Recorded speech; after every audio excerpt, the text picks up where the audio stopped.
En el nombre del Padre, y del Hijo, y del Espíritu Santo. Amén.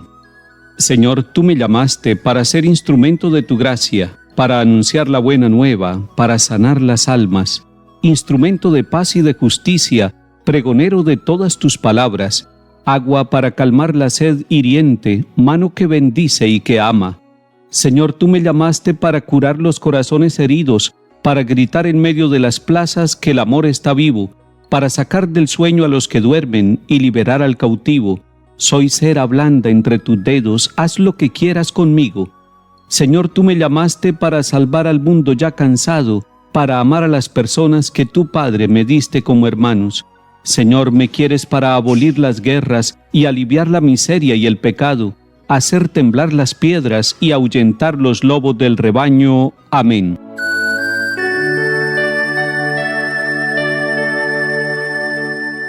Lectura del libro de Jeremías, capítulo 26. Al comienzo del reinado de Joaquín, hijo de Josías, rey de Judá, recibió Jeremías esta palabra de parte del Señor.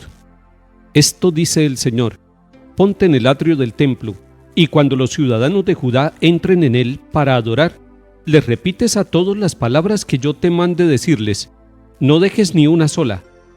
A ver si escuchan y se convierten cada cual de su mala conducta, y así me arrepentiré yo del mal que tengo pensado hacerles a causa de sus malas acciones.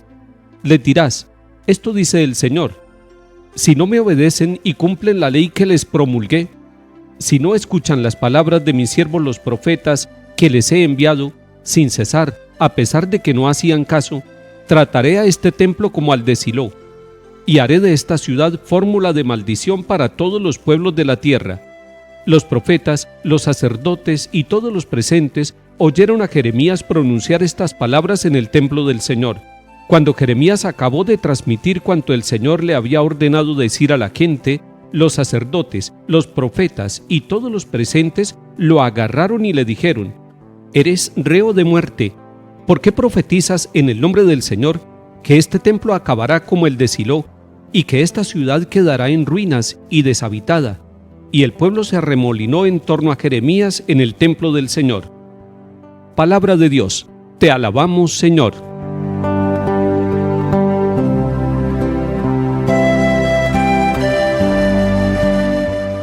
Qué importantes son los profetas de todos los tiempos. Profeta es el que habla en nombre de Dios, no el que habla en nombre propio. Profetas son todos los bautizados hombres y mujeres que en el nombre del Señor hablan no solamente con su palabra, sino también con su vida. Pero así como decimos que es muy importante la misión de los profetas de todos los tiempos, también tenemos que decir que no se han acabado los profetas, que nosotros estamos llamados a una profecía de cambio, de transformación, de conversión, una profecía que es capaz de denunciar todos los pecados y maldades de cada uno de nosotros y de todo el pueblo. Pero la profecía no es solamente la denuncia, la profecía es también el anuncio de la buena nueva, es el anuncio de la salvación, es el anuncio de la misericordia. Necesitamos profetas de esperanza en nuestro tiempo, hombres y mujeres que con su vida sean capaces de profetizar la bondad y el amor de Dios, la misericordia y el perdón, que tienen fuerza para transformar las personas y para transformar la historia de los pueblos. Y así como estamos diciendo que no se han acabado los profetas y que en nuestro tiempo hay mucha profecía, tenemos que decir también que la misión de profeta es bien difícil. La misión de profeta pone en riesgo la vida del profeta. El profeta siempre está en riesgo porque el mensaje que el Señor manda a su pueblo no siempre es recibido con agrado. Muchas veces es rechazado no solamente el mensaje, sino al portador del mensaje. Y es lo que estamos viendo en el capítulo 26 del profeta Jeremías.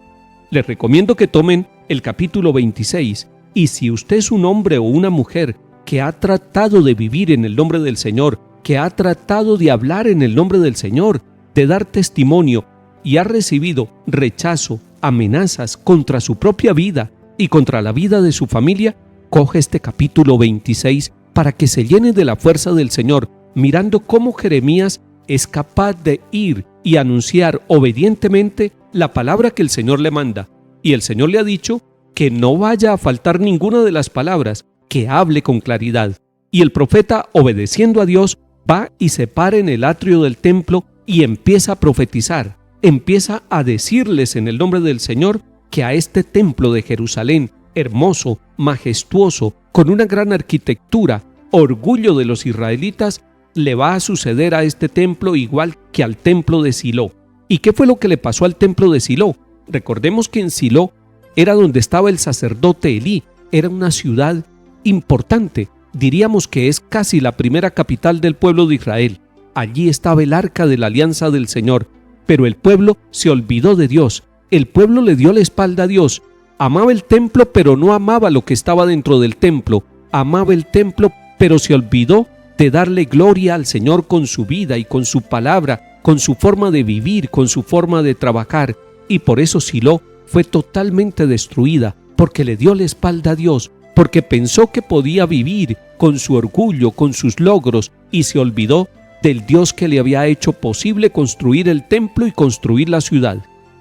El profeta Jeremías con esta denuncia nos está diciendo a todos nosotros, como le dijo al pueblo de Israel, que es muy importante el templo, que los templos de las parroquias, los templos de las ciudades, los templos de los pequeños pueblos son importantes, porque allí es donde se vive un encuentro litúrgico de oración y un encuentro espiritual con el Señor.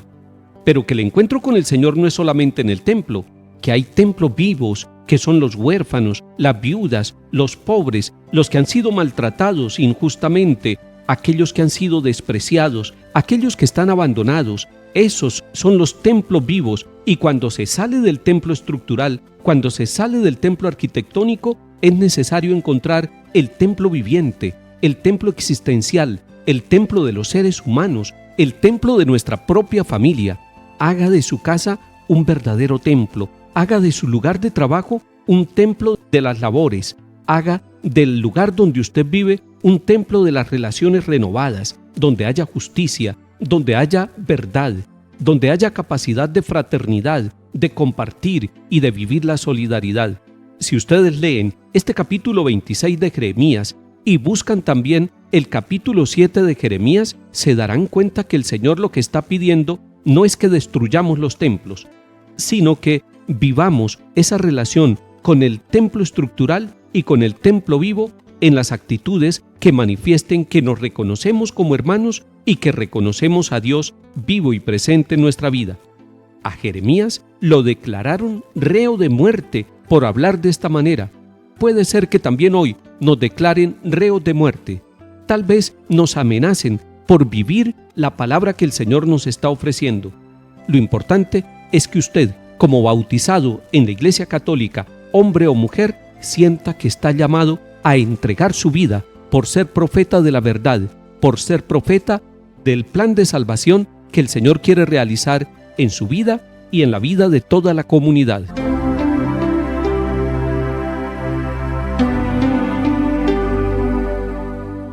Salmo 68. Más que los pelos de mi cabeza son los que me odian sin razón, numerosos los que me atacan injustamente. ¿Es que voy a devolver lo que no he robado? Por ti he aguantado afrentas, la vergüenza cubrió mi rostro.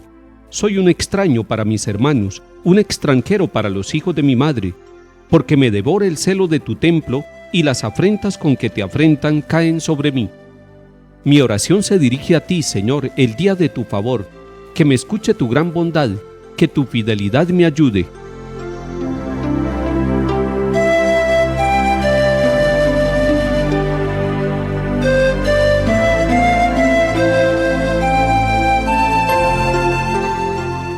Lectura del Santo Evangelio según San Mateo, capítulo 13. En aquel tiempo fue Jesús a su ciudad y se puso a enseñar en la sinagoga. Y la gente decía admirada: ¿de dónde saca esa sabiduría y esos milagros? ¿No es el hijo del carpintero? ¿No es su madre María y sus hermanos Santiago, José, Simón y Judas? ¿No viven aquí todas sus hermanas? Entonces, ¿de dónde saca todo eso? Y aquello les resultaba escandaloso. Jesús les dijo: solo en su tierra y en su casa desprecian a un profeta, y no hizo allí muchos milagros, porque les faltaba fe. Palabra del Señor. Gloria a ti, Señor Jesús.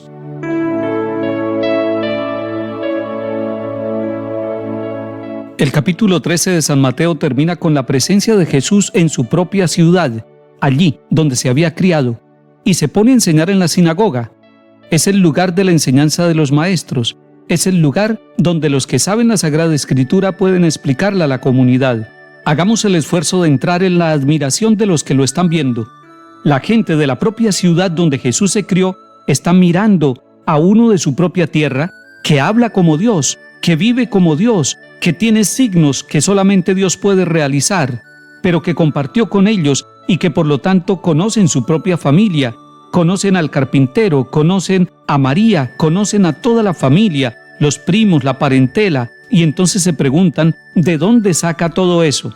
No son capaces de reconocer todavía la grandeza de lo que ha sucedido en su propia tierra, la grandeza del Dios con nosotros, la grandeza de la revelación del Dios poderoso en medio de lo sencillo, en medio del trabajo, en medio de las manos encallecidas, en medio de la familia. Esa es la verdad que los admira, esa es la verdad que ellos no logran digerir, que no logran entender. Está sucediendo algo maravilloso. ¿De dónde saca este hombre toda la capacidad para hacer los signos que está realizando y para enseñarnos con esa claridad con que nos enseña?